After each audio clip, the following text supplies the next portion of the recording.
اصل جو بات ہے وہ وقت بتائے گا جب. اور دوسری یہ ہے کہ واقعی اگر ایسے ہو گیا ہے کہ صرف اور صرف بغیر کسی سازش کے، بغیر کسی خفیہ پلاننگ کے وہ عوام کی خواہشات کے مطابق جیت گیا ہے، تو پھر یہ ہضم نہیں ہوگی. وہ شدت پسند عناصر جو مسلمانوں میں پائے جاتے ہیں، جب وہ ان کی خواہشات پوری نہیں ہوتی وہ کیا کرتے ہیں. اسی طرح اسرائیل میں بھی ایسے ہر مذہب میں پائے جاتے ہیں، صرف اسرائیل میں نہیں، ہندوؤں میں پائے جاتے ہیں، سکھوں میں پائے جاتے ہیں، یہودیوں میں پائے جاتے ہیں. پھر وہ زندگی لینے کے چکروں میں ہو جاتے ہیں. اللہ ان کو صحت دے اور ان کو لانگ ٹرم اپنے ان جو انہوں نے وعدے کیے ہیں عوام سے کہ بھئی میں اگر میئر بن گیا تو میں یہ کروں گا، $35 پر آور جاب، کرائے جو ہیں بڑھتے ہوئے ان پہ ایک بریک لگا دوں گا، اور جو فری بس سروس میں، یہ سارے ان کو پورا کرنے کی توفیق ملے. اور سب سے بنیادی چیز یہ ہے کہ اللہ ان کی زندگی قائم رکھے، کیونکہ دنیا میں آج تک ہم نے نہیں دیکھا کہ ایک بہتی ہوئی گنگا کہ بالکل مخالف چل کے جب کوئی لیڈر ابھر کے سامنے آتا ہے تو اس کی زندگی محفوظ رہی ہو یا وہ لانگ ٹرم کامیاب رہا ہو. لیکن بہرحال جمعے کا دن ہے، شب لفظ بولتے ہیں. ابھی ہم پہنچ گئے ہیں مسجد کے قریب، تو باقی انشاءاللہ آپ کو پھر مناظر چند خطبے کے الفاظ کے بعد آگے دکھائیں گے. ماشاءاللہ جی ماشاءاللہ. موسم تو کوئی اتنا زیادہ خوبصورت نہیں ہے، دھوپ نہیں لگی ہوئی، لیکن دونوں اطراف پہ کلمہ طیبہ لا الہ الا اللہ محمد رسول اللہ کا جو بڑا بڑا لوگو ہے وہ دیکھ کے طبیعت جو ہے ایک دفعہ خوش ہو جاتی ہے کہ عیسائیوں کے دیس میں جہاں اکثریت عیسائی لوگوں کی ہے، وہاں مختلف شہروں کے اندر تقریباً 100 مساجد کے قریب جماعت احمدیہ بنانے میں کامیاب ہو چکی ہے، اور لوگوں تک ان کلموں جو بڑے بڑے کلمے لکھے جاتے ہیں مساجد کے سامنے، اس کا جو اثر ہے وہ ان لوگوں پہ ضرور ہوتا ہے، کیونکہ توحید کا یہ پیغام ہے. اور ہر مسلمان جب کلمہ طیبہ پڑھتا ہے تو وہ مسلمان ہو جاتا ہے.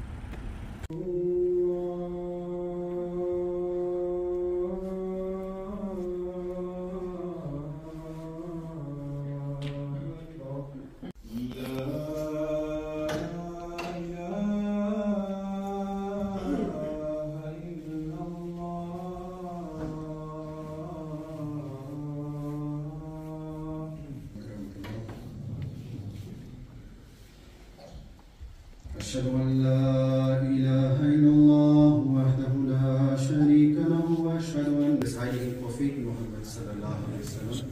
اللہ تعالیٰ نے ایک موقع پر یہ فرمایا تھا کہ جو تاریخ سے واقف قومیں ہوتی ہیں، یعنی جو تاریخ سے واقفیت رکھتی ہیں، وہ قومیں ترقی کرتی ہیں. یہ اپنی میرے کچھ الفاظ ہیں، لیکن مفہوم حضرت مسلم موعود رضی اللہ تعالیٰ عنہ کا یہ تھا کہ ترقی یافتہ قومیں جو ہیں وہ اپنی تاریخ سے واقفیت رکھتی ہیں. پھر حضرت حضور انور رضی اللہ تعالیٰ عنہ عزیز نے بھی یہ فرمایا کہ محنت کرنے والی قومیں تاریخ سے سیکھتی ہیں. اور اگر ہم یہ چیز دیکھیں کہ اگر کسی قوم کو تباہ کرنا ہو تو دشمن جو ہے اس کی تاریخ کو بھی تباہ کرتا ہے. یہ ہمیں تاریخ سے بھی پتہ لگتا ہے. یہ ہم اگر جرمنی کی تاریخ کو دیکھ لیں تو جرمنی کی تاریخ میں بھی یہ چیز نظر آتی ہے کہ جو نازیز تھے انہوں نے یہ کتابیں بھی جو ہیں وہ جلائی ہوئی تھی.